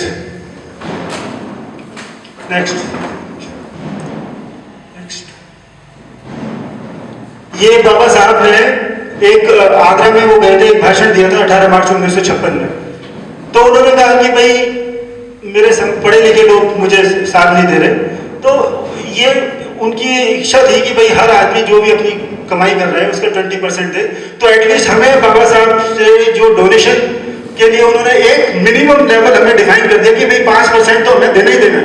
तो इसके लिए जो बाबा साहब की इस फिगर को दिमाग में रखते जरूर जो है दान करें। Next, it is a basically Ambedkar smiling is a project. What is the project? जो बाबा साहब का सपना था कि हमारे जो लोग हैं वो गवर्नेंस में हो, पॉलिटिकल पावर हो हमारे लोगों की, साथ में ये जो देश है बौद्धमय बने। बौद्धमय का मतलब बेसिकली इक्वालिटी, मतलब हर आदमी अपनी इक्वालिटी के साथ रहे। ये जो सिस्टम डिग्रेडेशन है ना, ब्राह्मण वैश्य क्षत्रिय और शूद्र का, ये सब क्रैश हो और हमारे लोग जो है भारत देश के अंदर एक इक्वालिटी समानता के अधिकार के साथ रहें। और वही चीज उन्होंने प्रियम्बल में लिखी हुई है, we the people of India solemnly resolved that you know very well।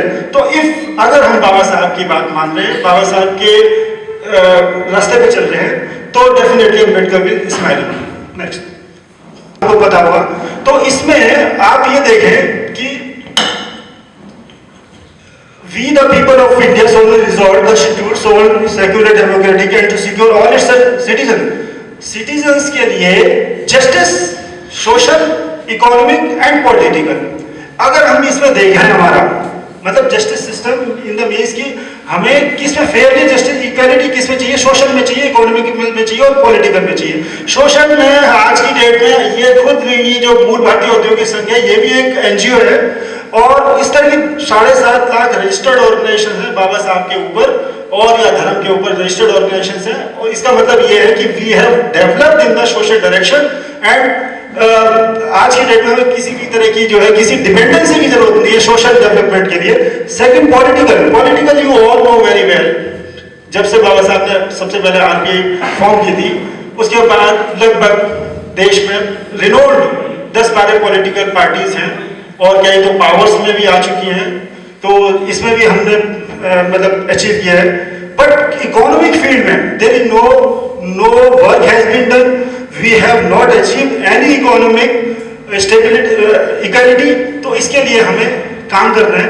Next,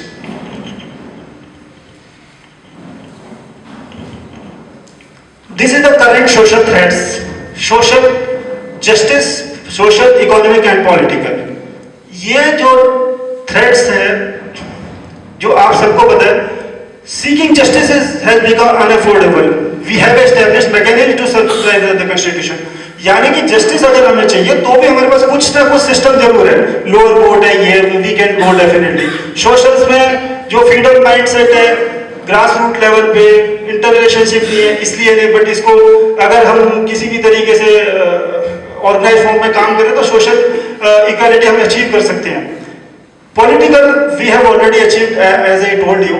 But where is economic? We are lacking due to our disinterest priorities in security and non-support system by adequate knowledge, resources. We are behind the general society. सब जन के जो समाज के जो लोग हैं उनके पास एक पूरा नेटवर्क है कि किस तरीके से काम करना है, किस तरह कॉर्पोरेट में काम करना है, किस तरीके से उनको टर्नओवर्स अचीव करनी है, किस तरीके से सरकार में जो टेंडर्स हैं, मैं ऑलरेडी कॉमनवेल्थ में बहुत सारे टेंडर्स मैंने किए हैं, तो आप यकीन नहीं करोगे कि 10 करोड़ का एक भी टेंडर जो लेने वाला हमारी दिल्ली एनसीआर, इवन मैं तो कहूँगा कंट्री में मुझे एक आदमी नहीं मिला कि जो 10 करोड़ तक की कॉन्ट्रैक्टरशिप का वर्क ऑर्डर ले सके जिसकी इतनी कैपेसिटी हो। तो जाहिर सी बात है कि इकोनॉमिक फील्ड में हम बहुत ज्यादा भी पीछे हैं, हमें बहुत ज्यादा काम करने, खासकर यूनाइटेड रह के हमें काम करना है। प्रेजेंट इकोनॉमिक सिस्टम हमारा ये इकोनॉमिक सिस्टम है कि भाई किस तरीके से हम इकोनॉमी में डेवलप करते हैं। एग्रीकल्चर में हमारे लैंड सीलिंग्स नहीं है, हम लोगों के पास जमीनें नहीं है, बट मेनली उसमें इकोनॉमी किस तरीके से चल रही है, हम एज ए लेबरर काम कर रहे हैं। सेकेंड इकोनॉमिक सिस्टम हमारा गवर्नमेंट जॉब। गवर्नमेंट जॉब में we are very much powerful, we can get any job in India, चाहे वो यूपीएससी के एग्जाम के थ्रू हो, चाहे एसएससी के एग्जाम के थ्रू हो, चाहे पब्लिक एंटरप्राइज बोर्ड के हो, but governance is playing game with us. What they are doing, government job को क्रैश करते चले जा रहे हैं. या क्या कर रहे हैं गवर्नमेंट जॉब को, इन्होंने देखा कि भाई रिजर्वेशन के इनको फायदा हो रहा है, तो इन्होंने क्या किया, एक नया सिस्टम निकाल दिया कि कॉन्ट्रैक्ट में लोग लेना शुरू कर दिए. कॉन्ट्रैक्ट पे मतलब you are wasting your whole qualification. एक आदमी कॉन्ट्रैक्ट पे लग गया, उसके बाद उसको 20-25 हज़ार रुपये पर मंथ मिलेगी, 5 साल बाद उसका कोई प्रमोशन नहीं हुए और उसे कभी भी जो है घर का रास्ता दिखा सकते हैं. इट इज इनडायरेक्टली आपके रिजर्वेशन को खत्म करने का षड्यंत्र है जिसे हमने. या प्राइवेट जॉब, हमारी इकोनॉमिक सेटअप में मैं बताना चाह रहा हूँ कि किस तरीके से हम लोगों की इकोनॉमी काम करती है. प्राइवेट जॉब्स में क्या होता है, प्राइवेट जॉब्स में आप देखो कोई भी हमारा लड़का बीटेक IIM से भी कर ले, he has to depend on others platform setup. किसी को जॉब मिल जाती है, number of people are coming to me, देते हैं कि साहब हमारी तो जॉब नहीं लग रही, यहाँ पे लगवा दो. क्यों? उसका रीजन क्योंकि हम लोगों को प्राइवेट का इतना सेटअप नहीं है. जिन लोगों के सेटअप है वो लोग इजीली जॉब कर लेते हैं या उनका सेटअप होता है तो उसे संभाल लेते हैं. तो प्राइवेट में भी हमारी जो चीजें डे बाई डे कम होती चली. बिजनेस, अब ये एक ऐसा फील्ड है जिसमें ना भी काम हुआ भी है तो बहुत कम. GDP अगर परसेंटेज देखोगे आप तो हमारे लोगों की थोड़ा बहुत गुजरात और महाराष्ट्र में लोगों का काफी डेवलपमेंट हुआ है. उन लोगों जैसे मैडम सर होते हैं, 2000 करोड़ की कंपनी है. डिक्की के वो जो चेयरमैन साहब है उनकी कंपनी है. तो बट उससे भी मतलब हमारा पर्पज सॉल्व नहीं होने वाला. अगर कोई आदमी बड़े लेवल पे काम कर रहा है, डेवलप हो गया, बट रिक्वायरमेंट तो हमारी बेसिक लेवल पे है, हमारी लिवलीहुड पे भी है. प्लस हम किस तरीके से किस लेवल पे काम करके अपनी जो है ना नीचे इकोनॉमिक स्टेटस, इकोनॉमिक इक्वालिटी को अचीव कर सकें. ये रिजर्वेशन का कॉन्सेप्ट है. बेसिक कॉन्सेप्ट रिजर्वेशन में इक्वालिटी है. Equality where, in government job, private job. Private job में लोग काम कर रहे हैं, अभी बीच में आवाज उठती रहती है कि भाई प्राइवेट जॉब में आप रिजर्वेशन फिक्स करो. भाई रिजर्वेशन फिक्स कर लो तो रिप्रेजेंटेशन हमारी उसमें फिक्स हो सकती है. बट इसको ना तो सरकारें चाहती है, ना जो है प्राइवेट जो प्लेयर्स हैं, बड़े बड़े कॉर्पोरेट घराने, ना वो चाहते हैं. तो हमें जो रिजर्वेशन है उसको किस तरह रिप्रेजेंटेशन फिक्स करनी है और रिजर्वेशन किस किस में चाहिए. लैंड रिसोर्सेज में रिजर्वेशन चाहिए. अगर आप कम्युनिस्टों पे जाओगे तो लैंड रिसोर्सेज ने बहुत सिंपल सा डिफाइन कर रखा है कि भाई लैंड रिसोर्सेज में हमें इक्वालिटी करनी चाहिए डिस्ट्रीब्यूशन में, बट वो हो नहीं रहा. बिजनेस कॉर्पोरेट में हमें भी रिजर्वेशन की रिप्रेजेंटेशन चाहिए. गवर्नेंस और पॉलिसीज में चाहिए. गवर्नेंस पॉलिसीज में मैं ये बताना चाहता हूँ कि जो गवर्नेंस पॉलिसीज में क्या होता है, जो पॉलिसीज जो बनती हैं नॉर्मली पार्टीज बनाती है. आजकल देखा हो जैसे बीजेपी अपने हिसाब से कॉर्पोरेट को यूज कर रही है, कभी कांग्रेस करती थी. तो पॉलिसीज या पॉलिसी बनाने की जो कैपेसिटी में हमें पहुंचने के लिए पॉलिटिकल पावर चाहिए, जो बाबा साहब का बेसिक थीम है.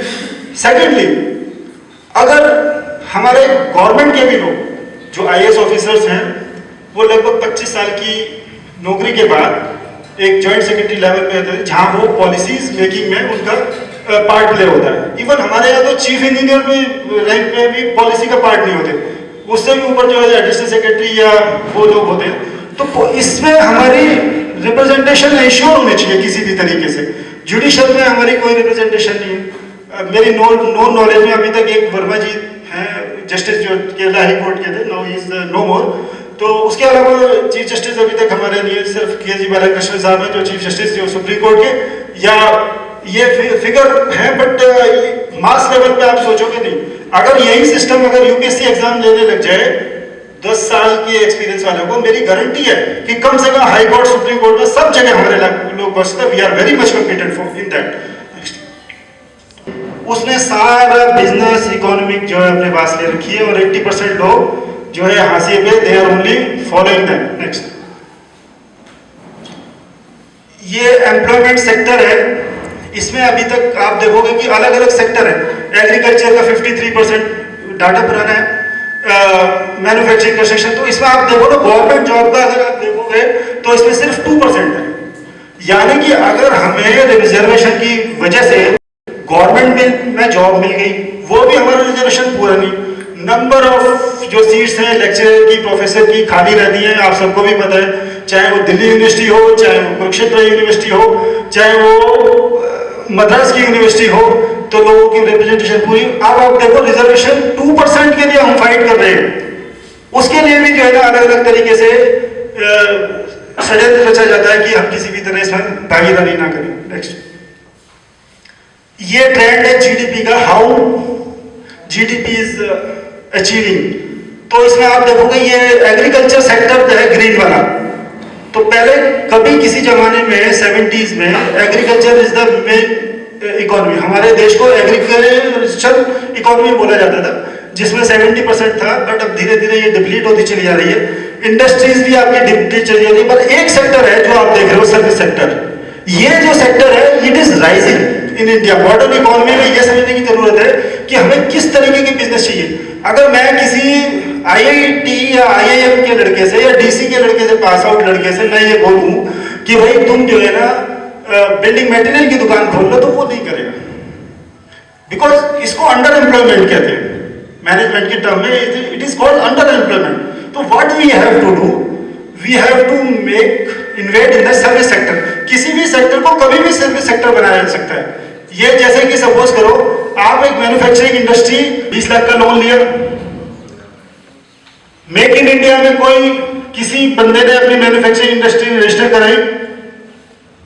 इसका मुझे लगता है जब यहां नो है तो मोस्ट ऑफ द केसेस में ये आंसर इसका नो है। तो नो क्यों है? या स्किल डेवलपमेंट में आप बताएं, स्किल डेवलपमेंट की बात बहुत होती है। स्किल डेवलपमेंट में क्या आप बताएं, बिल्कुल डिफरेंट होता है। इसके लिए आप बिल्कुल एश्योर कर लो।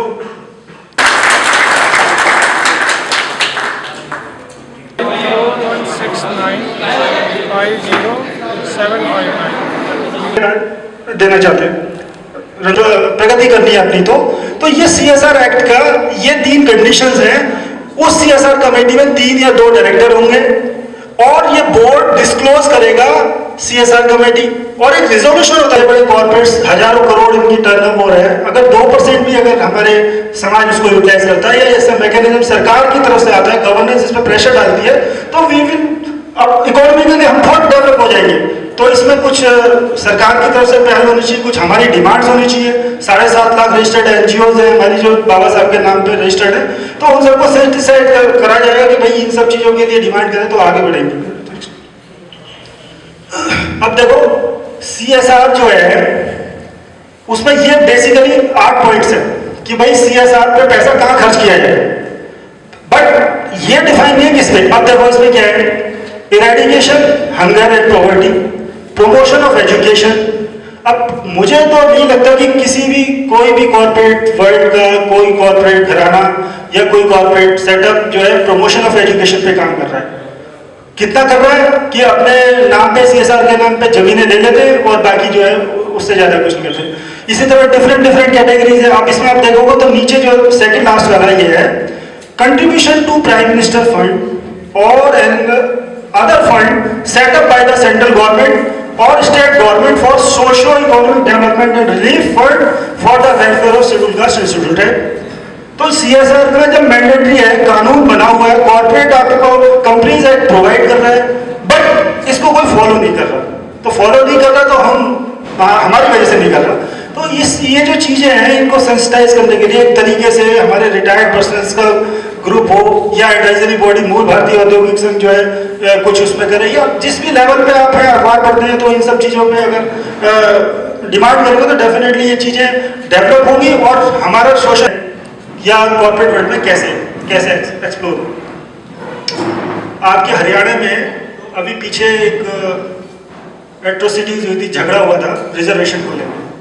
मतलब कि जाट कम्युनिटी के लोगों ने काफ़ी ज़बरदस्त यूनिटी के साथ एजिटेशन किया और तमाम जितने भी रोड्स पे अच्छे कॉर्पोरेट वो थे, उनके कंपनीज के ऑफिसेस थे, वो भी जलाए, वो किया।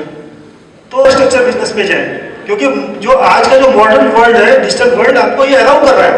अमेजन इतनी बड़ी कंपनी है, समटाइम्स वो गूगल के उससे भी ज़्यादा अमीर हो जाती है। क्यों हो जाती है? कोई इंफ्रास्ट्रक्चर नहीं उनका। आपने ओला उबर का नाम सुना होगा, कोई इंफ्रास्ट्रक्चर नहीं उनका, but they are rising like anything. Why don't you design? आपके घर आज हर बंदे के घर एक गाड़ी खड़ी हुई है, आप क्यों नहीं एक डिजिटल प्लेटफॉर्म पर जोड़ सकते हैं उन सब लोगों को? एक बंदे को जॉब भी मिलेगी और आपकी जो आइडल खड़ी है वो भी काम करेगी। तो नो इंफ्रास्ट्रक्चर जो बिजनेस है वो काफ़ी डिटेल में आपको कोई बात करेंगे। और दूसरा जो हमारा जो मेन फोकस है वो अपने कंज्यूमर्स जो है उस पे, मतलब जो हमारा पैसा जो खर्च हो रहा है हमारे कंज्यूमर के द्वारा दूसरे बिजनेसेस में, उसे हमें इमीडिएटली स्टॉप करना है। वो किसी भी तरह हमारी तरफ फ्लो हो गया तो समझ लो हमारा इकोनॉमिक डेवलपमेंट हो गया। तो उस पर फोकस करना है। नेक्स्ट मेल पे उस पर शेयर कर लूंगा कि भाई किस किस तरह नो इंफ्रास्ट्रक्चर के कौन कौन सा एडवर्टाइजमेंट है। एडवर्टाइजमेंट में कुछ नहीं करना आपने। एक अगर आपकी एक शॉप है और आपके 8-10 डिफरेंट तरीके के सॉफ्टवेयर है तो यू कैन डू, उसमें कोई बड़ी इंफ्रास्ट्रक्चर की जरूरत नहीं है। या जैसे कंप्यूटर एंड सॉफ्टवेयर डेवलपमेंट का काम है, बीटेक कभी बंदे ने IIT से करी, DC से करी, बट एसोसिएट नहीं है, प्लेटफॉर्म नहीं बनाया। एक प्लेटफॉर्म बनाने में क्या दिक्कत है? एक कंपनी में रजिस्टर कराओ और दो सिस्टम चाहिए, 2 लाख रुपए चाहिए बस। बट सॉफ्टवेयर जो आप बनाओगे उसकी कॉस्ट 20 लाख रुपए होगी। तो इस तरह की जो नो इंफ्रास्ट्रक्चर बिजनेसेस है उन पे अगर फोकस किया जाए इनिशियली, खासकर ये मैं यंगस्टर्स के लिए बता रहा हूँ, जो ये प्रॉब्लम उनके लिए नहीं है जो अपनी लिवलीहुड के लिए बिजनेस करना चाहते हैं। लिवलीहुड के लिए तो ठीक है, पहले आप अगर कहीं मजदूरी कर रहे थे या कहीं पे जो है पहले आपकी छोटी दुकान थी, अब बड़ी हो गई। This is not the in corporate world में जाने की बात। ये तो वो है कि जब हम ऑर्गेनाइज्ड वे में जो कॉर्पोरेट वर्ल्ड में घुसे और अपनी जो इकोनॉमी है उसको कैसे डेवलप करें। नेक्स्ट, ये मेजर इंफ्रास्ट्रक्चर है जो SC अपने नो इंफ्रास्ट्रक्चर वाले पॉइंट्स हैं। नेक्स्ट, तो focal point simple, no infrastructure business होना चाहिए। ई कॉमर्स पर मैक्सिमम फोकस करो आप। हमारे बच्चे व्हाट्सएप बहुत अच्छी तरह जानते हैं, फेसबुक अच्छी तरीके से जानते हैं, मेल अच्छी तरीके से जानते हैं, वेबसाइट, अब तो वेबसाइट डेवलप करना भी बहुत अच्छी तरह से जानते हैं। तो उस पर ई कॉमर्स पे फोकस करें। गवर्नमेंट कॉन्ट्रैक्ट्स एंड टेंडर्स पे फोकस करें। गवर्नमेंट और कॉन्ट्रैक्ट्स में क्या है कि आप सोचो कि आज से जो है मैं टेंडर देखने लग जाऊँ और आपको मिल जाए, वो बहुत इम्पॉसिबल है। Because I am the tendering authority, मैं टेंडर पास करता हूँ और मैं लेता भी हूँ। तो उसका एक सिस्टम है, वहाँ एलिजिबिलिटी क्राइटेरिया है कि आपने एक काम किया होना चाहिए, इतने लाख का, इतनी आपकी बैंक में होनी चाहिए। तो इसमें मेरा ये कहना है कि इनिशियली आप ये नहीं कर सकते। सर्व समाज के जो आपके दोस्त हैं, चाहे वो बनिए कम्युनिटी से, किसी भी कम्युनिटी, उन लोगों के साथ आप ज्वाइंट वेंचर्स बनाएं, उनसे बातचीत करें। तो 30% आप उसमें अगर शेयर डाल लेते हैं अपना, तो बाद में आप जब उनसे डिटैच होंगे तो जैसे 30% शेयर डाल के आपने 1 करोड़ का काम किया, तो जब बाद में डिटैच होंगे तो आपको 30 लाख की जो वैल्यू जो है, टेक्निकल वैल्यू आपकी मिल गई। तो इस तरीके से जॉइंट वेंचर्स बना के उस तरीके से आप इसमें इन्वेस्ट कर सकते हो। गवर्नमेंट प्रोक्योरमेंट का मैंने आपको बताया था, 4% का सरकार की तरफ से ऑर्डर निकला हुआ है। आप कहोगे तो दोबारा से मूल भारतीय औद्योगिक संघ पे भेज देंगे। सारे मिनिस्ट्रीज में वो ऑर्डर गया हुआ है, MSME में बैठे हुए हैं, BP सिंह जी को भी पता है। और वो ऑर्डर के तहत अगर कोई काम नहीं हो रहा तो उसके लिए अलग अलग तरीके से आप चिट्ठी लिखो, DIC से मिलो, मिनिस्ट्रीज के सेक्रेटरी से मिलो, RTI लगाओ और किसी भी ना किसी तरीके से अपने राइट के लिए संघर्ष करो। नेक्स्ट, गवर्नमेंट टेंडर्स का ये बेसिकली तरीका है कि भाई आप गवर्नमेंट टेंडर कैसे दे सकते हो। अब जैसे मैं एक एग्जांपल देता हूं कि अगर आपको गवर्नमेंट टेंडर्स में 2 तरह की क्वालिफिकेशन होती है, एक होती है टेक्निकल क्वालिफिकेशन, एक होती है फाइनेंशियल क्वालिफिकेशन। टेक्निकल क्वालिफिकेशन क्या होती है कि जैसे आपको 1 करोड़ का काम लेना है सरकार से, PWD BR से लेना है या हरियाणा इरिगेशन से लेना है, ऐसे साहब बैठे हुए हैं, तो 80% का आपने काम किया होना चाहिए पहले, यानी कि 80 लाख का एक सरकारी वर्क ऑर्डर होना चाहिए आपका। क्या आपके पास है?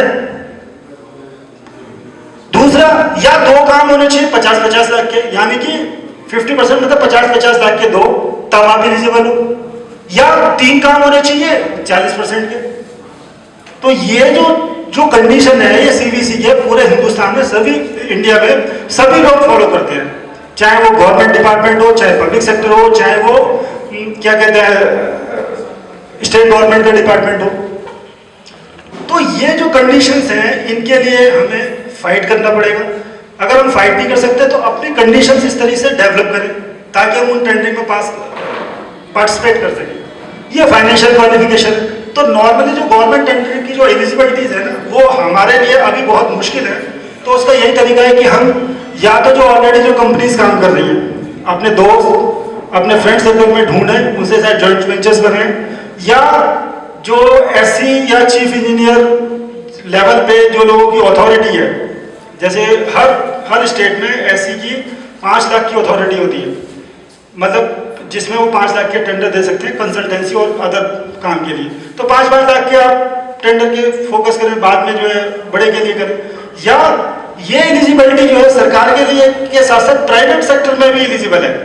अगर आपने सपोज करो ये कंडीशन 1 करोड़ का काम आपने बीपीटीपी से बात कर लिया आपने, तो बीपीटीपी से आपको 5 करोड़ का जो है वो आपको वर्क ऑर्डर दे देगा, और अगर उसमें आपको टैक्स कटा हुआ है तो वो एलिजिबिलिटी में काउंट होगा, तो आप प्राइवेट सेक्टर से वर्क ऑर्डर ले सकते हो। नेक्स्ट कुछ ना कुछ प्रॉब्लम है, क्यों ये लोग काम नहीं कर पाते। जैसे भारती जी ने बताया था ना कि हमारे वकील लोग मिल जाए कुछ कर ले, तो इनकी कुछ बेसिक प्रॉब्लम है। नेक्स्ट, इस वजह से वो लोग डिफिकल्टी फेस करते हैं। जैसे डॉक्टर्स की डिफिकल्टी है कि भाई वो अपने आसपास मोहल्ले में कोई बढ़िया नर्सिंग होम स्टैब्लिश नहीं कर सकते, या उनके पास गुड टीम ऑफ डॉक्टर्स को ऑर्गेनाइज करने की कैपेसिटी नहीं होती, या सोसाइटी में पर्सनल ईगो एथिक्स की वजह से वो एक दूसरे से मिलते नहीं है, या effective treatment to the cost effective treatment, मतलब कि इलाज वो सस्ता नहीं दे पाते, तो हमारे लोग ऑर्गेनाइज होते जाते नहीं उनके पास। नेक्स्ट, इसी तरह लॉयर्स की है। नेक्स्ट इंजीनियर्स की। नेक्स्ट, ये कंपनीज बनाने का एक प्राइवेट लिमिटेड कंपनी अगर आपको बनानी है तो ये उसका एक कंपनीज एक्ट में जो ऑलरेडी प्रोसेस स्टेप्स दे रखे हैं कि कैसे रजिस्टर्ड करनी है। मिनिमम 2 डायरेक्टर चाहिए, मिनिमम 1 लाख कैपिटल चाहिए, रजिस्टर्ड एमसीए से होने चाहिए। ये स्टेप है 1 2 3 जितने भी स्टेप्स है ना, ये इसमें आप जो कर सकते हो। और किसी भी कोई नोटिफाइड जो क्वालिफाइड सी हो आप उससे बात कर लो। भाई मैं कहता हूँ कि अगर 2 लाख रुपए मिनिमम 1 लाख रुपए मिनिमम कैपिटल चाहिए, तो क्या हमारे 5 लड़के मिलकर के क्या 20-20 हजार रुपए देकर के 1 लाख कैपिटल नहीं अरेंज कर सकते? आपने अरेंज करें और उस कंपनी में खोलें और उसका बढ़िया सा अपना कार्ड छपवाएं कि I am director of that company, this is important whatever you are doing, but you should, आपकी आइडेंटिटी एज अ डायरेक्टर होनी चाहिए। ये जो है संदेश जो है हम लोग देना चाहते हैं, इसी तरह हम लोग इन्वेट कर सकते हैं। नेक्स्ट, ये बेसिकली अम्बेडकर स्माइलिंग जो प्रोजेक्ट जो हम बता रहे थे जिसपे हम काम कर रहे हैं, मूल भारतीय औद्योगिक संघ मेंटरशिप कर रहा है उसकी, कि भाई सबसे पहले तो लीगल एंटिटी बने, फॉर्मेलिटी पूरी करें, रजिस्ट्रेशन जिस डिपार्टमेंट में करना वो करें, फिर कोई भी प्रपोजल टेंडरिंग मैन्युफैक्चरिंग है डीलरशिप है उसके लिए अप्लाई करें, फिर बिल एंड पेमेंट। नेक्स्ट, एक बिजनेस, कोई भी बिजनेस करने के लिए या तो आप बिजनेस की बहुत एक्सपीरियंस करने के बाद चीजें समझ पाते हैं, या फिर एमबीए या हाईली क्वालिफाइड जो लोग हैं उन्हें पता होता है, क्योंकि वो लोग उसको पढ़ते हैं, प्रैक्टिकली प्रोजेक्ट है। तो ये एक मैनेजमेंट की टर्म है कि भाई हमें सबसे पहले कोई प्लान अगर करना है, कुछ भी बिजनेस करना है, तो सबसे पहले हमें उसे ऑफिशियली उसका एक टेक्निकली लीगली एक बिजनेस प्लान बनाना पड़ता है। बिजनेस प्लान के डिफरेंट फैक्टर्स हैं, आइडिया, प्रॉफिट, सेल्स, मार्केटिंग, ये एक सर्वे होना चाहिए। बिजनेस प्लान बना के तब आप उस पर एग्जीक्यूट करें। नेक्स्ट, कैपिटल अरेंजमेंट की बहुत बात हुई थी कि भाई कैपिटल किस तरीके से, जो बेसिक प्रॉब्लम है हमारी, तो bank loan by private and government banks, government subsidy from ministries and lap against existing property, अगर आपके पास कोई प्रॉपर्टी है आप लोन अगेंस्ट प्रॉपर्टी ले सकते हैं। Borrowing from your relatives and friends, ये आपने अपनी काबिलियत के हिसाब से अपने फ्रेंड्स और अगर कोई कैपिटल अरेंज करनी उनसे आप बात करें, उनसे बोरो कर सकते हैं। या सोशल वेलफेयर डिपार्टमेंट बहुत सारी स्कीम्स चलाता है, एमसीए भी चलाता है। लोगों के दिमाग में आता है बैंक खोलने के लिए मिनिमम कैपिटल 300 करोड़ रुपए चाहिए और मिनिमम उसके लिए पार्टिसिपेंट की भी है कि भाई इतने लोग होने चाहिए बेसिक कैपिटल के हिसाब। ऐसा नहीं है कि 2 बंदे की 3 करोड़ है तो अपना बैंक खोले, it is not like that.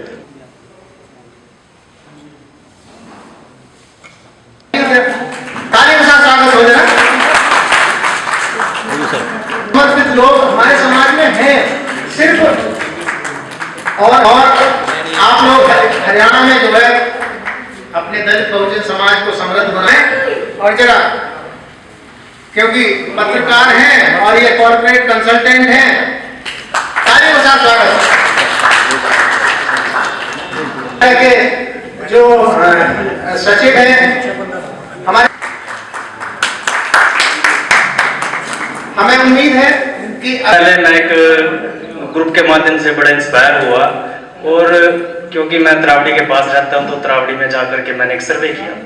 सर्वे में मैंने देखा कि अपनी समाज की एक भी दुकान, किराने की, किसी जूते की, किसी भी चीज़ की एक सिंगल दुकान मेरे को नहीं मिली। तो फिर मैंने डिसाइड किया कि भाई इसको कैसे सेटल किया जाए। मैं अपने किराने का सामान मैंने तो अपने भाइयों से लेना है, तो कैसे लूँगा। तो मैंने डिसाइड किया कि मैं करनाल से सामान, जैसे पहले बता कहाँ से हूँ, उसी तरह बोलो डीपी मेरा नाम DS मेहरा, बिलोंग करता हूँ कोड़ेखां से। और आज यहाँ पे आके प्रोग्राम बहुत बढ़िया लगा, और मैं तो चाहूँगा कि जिन जिन लोगों ने इसको सुना है और अपने जीवन में लागू भी करें। मैं तो लगभग अपने जीवन में लागू कर चुका हूँ। अपने बिजनेस के द्वारा तकरीबन 20 लोगों को मैं रोजगार दे चुका हूँ। और आगे आशा करता हूँ कि जैसे जो बातें आज यहाँ पे हुई हैं, आने वाले समय में मैं ज़्यादा से ज़्यादा लोगों को जो बेरोजगार हैं उनको रोजगार दे सकूँ, और अपने बलबूते पर उनको अपने ही सहारे खड़ा कर सकूँ। ऐसी हम कामना करते हैं। भारतीय औद्योगिक संघ का बहुत बहुत धन्यवाद। Engineer VP Singh ji, Brij Bharti sir, engineer Anil sir और बाकी सभी जो सम्मानित साथी आए हुए हैं, बहुत बहुत धन्यवाद। 10 में से 10 मार्क्स, 10 में से 10 मार्क्स। ये लोग मेरे गुरु भी रहे हैं 2 साल पहले, और मेरे साथी भी हैं। इन लोगों ने बड़ा इंस्पायर किया है, खासकर VP सिंह सर। जरूर बेटा 10 में से 10 देगा तो सर 10 सुनो, 10 में से 10 दूंगा, ठीक है। 10 करोड़ का MSME से लोन भी दूंगा। हाँ जी साथियों, मैं एज ए बॉयलर इंजीनियर और बॉयलर कंसल्टेंट पावर प्लांट के अंदर डील करता हूँ। पहले मैं बिजनेस अपना जॉब किया करता था, जॉब छोड़ चुका हूँ VP सिंह जी से इंस्पायर होके, ठीक है। तो मैं यही चाहूँगा कि जैसे समाज को या अपने बहुजन पिछड़े वर्ग को बनाने के लिए जो एक मुहिम स्टार्ट हुई है, इसमें सभी लोग एक चेन के माध्यम से जुड़े और इसको कंप्लीट करें। बाबा साहब का जो सोशो इकोनॉमिक कॉन्सेप्ट था उसको कंप्लीट करें। सभी से ये एक्सपेक्टेशन रखूंगा। और एक छोटी सी बात रखना चाहूँगा शेर के माध्यम से, क्या लग गई आग मेरे घर में, लग गई आग मेरे घर में, तो समझो बचा ही क्या है। क्या बच गए बाबा साहब तेरे कर्म से हम, तो समझो जला ही क्या है। क्यों? क्योंकि बचाने वाले ये लोग। मूल भारतीय औद्योगिक संघ, बहुत बहुत धन्यवाद अगेन, ठीक है। क्यों कहा अब हमको तबाही से बचाने वाले, क्यों कहा अब हमको तबाही से बचाने वाले, रास्ता खुद भूले पड़े हैं हमें राह दिखाने वाले। फिर धन्यवाद टीम को राह दिखाने के लिए। क्यों? कंप्लीट करूंगा सर, 2 मिनट और लूंगा। क्यों? सॉरी भूल चुका हूं थोड़ा सा एक्साइटमेंट में। कहा अब हमको राह दिखाने वाले, चलो ठीक है यही कंप्लीट करूंगा, sorry I am so sorry. और अगेन धन्यवाद मूल भारतीय औद्योगिक संघ को। और सर आपने कहा कि 6 महीने बाद मैं आपको 3 महीनों दोबारा मौका दूंगा, ठीक है जी। धन्यवाद आपका, बहुत बहुत धन्यवाद। जय भीम, ओम बुद्धाय। मैं एक बात बताना चाहूंगा इस यंग जेंटलमैन की, जो दृढ़ संकल्प करके जाए वो पूरा करे, तो मैं ग्रेट सल्यूट करता हूँ। धन्यवाद विजय जी। सर बहुत बहुत धन्यवाद, बहुत बहुत धन्यवाद। और चौथी फीडबैक, और इसके लिए भी आपका बहुत बहुत धन्यवाद। जो ये मीटिंग अरेंज की है, अगर नहीं होती तो मैं शायद यहाँ नहीं आ पाती, तो इसके लिए भी इन सभी अतिथिगणों का बहुत बहुत धन्यवाद। 10 में से 10, बल्कि उससे भी ऊपर है, उससे भी ऊपर है, क्योंकि हमें एक मौका भी मिल रहा है। जैसे कि पहले दबाया जाता था, लेकिन उसे भरने का भी तो हमें मौका मिल रहा है ना। और एक बात जरूर कहूँगी, जहाँ पे यहाँ पे भी बैठे हैं ना, सब मेल है, लेकिन मेल भी फीमेल के साथ ही अगर बढ़ेंगे तो अच्छा होगा, ठीक है ना। अकेले मेल का बढ़ना भी कोई सक्सेस वाली बात नहीं है। तो इसके साथ मैं फीमेल को बढ़ाने में आपका बहुत बहुत सहयोग करूँगी। इसके लिए जरूर जरूर। तकरीबन जितनी चेयर्स यहाँ पर लगी थी, लगभग 100 चेयर थी, तो सभी की सभी फुल रही। और एक कदम, हरियाणा का एक कदम आर्थिक मजबूती की ओर, ये आज का विषय था। खुलकर चर्चा इस विषय पर हुई, और आप अपने जो सक्सेस हो चुके हैं, उन्होंने किन परिस्थितियों में अपने आप को सक्सेस किया है, मेहनत की है, वो आपके सामने उन्होंने बताया, तो मैं सभी साथियों का जो यहां पर पहुंचे हैं, एक व्हाट्सएप के माध्यम से, फोन के माध्यम से, मैसेज के माध्यम से मैं बहुत बहुत तहे दिल से धन्यवाद करूंगा। जो आज माननीय मूल भारतीय औद्योगिक संघ के राष्ट्रीय अध्यक्ष बृजपाल भारती जी और मुख्य सलाहकार बीपी सिंह जी, उन्होंने हमें, और अनिल कुमार जी इंजीनियर, उन्होंने जो सपना जो यहाँ पर देखा है, जो एक आस इनकी यहाँ से जागी है, उम्मीद जगी है, तो हमें उस उम्मीद पर खरा उतरना है। और आने वाले समय में हमें, इन्होंने 10,000 का लक्ष्य रखा है, तो हम कितने हरियाणा से दें? हरियाणा से कितने दें? ये आप सब साथी एक बार मुझे साथ एक कोई बताए कि हरियाणा से हम कितना टारगेट देंगे। हम हरियाणा से इतने उद्योगपति इनको तैयार करके देंगे। संकल्प लेके जाइए, एक समय ऐसा आएगा, मैं आज बता रहा हूँ आपको कि आप अभी मैंने बोल दिया उधर थोड़ा सा आगे हो जाओ, इधर आ जाओ, ये भी यहाँ पे फोटो खींचना, वहां से थोड़ा आगे से हो जाएगी।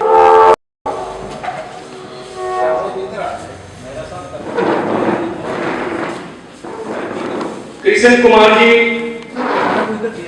उनको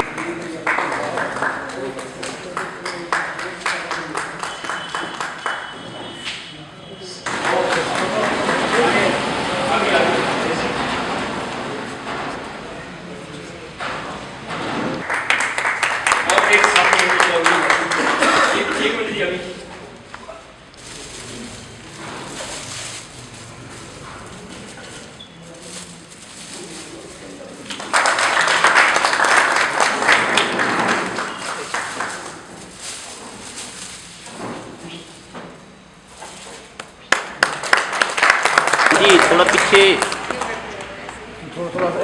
मैडम थोड़ा एक मिनट।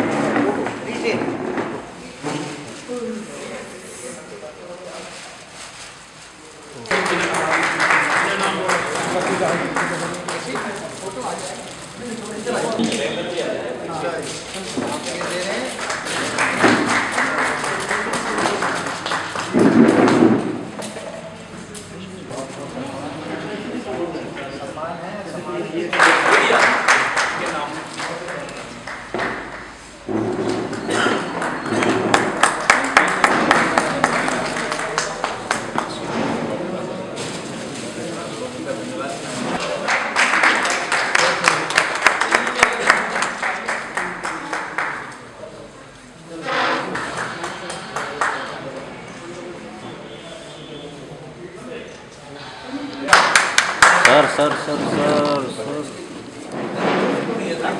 आप हमारे लिए मार्गदर्शक हैं, हमारे बुजुर्ग हैं, ये हमारी सबकी ड्यूटी बनती है कि हम आपका सम्मान करें। सम्मान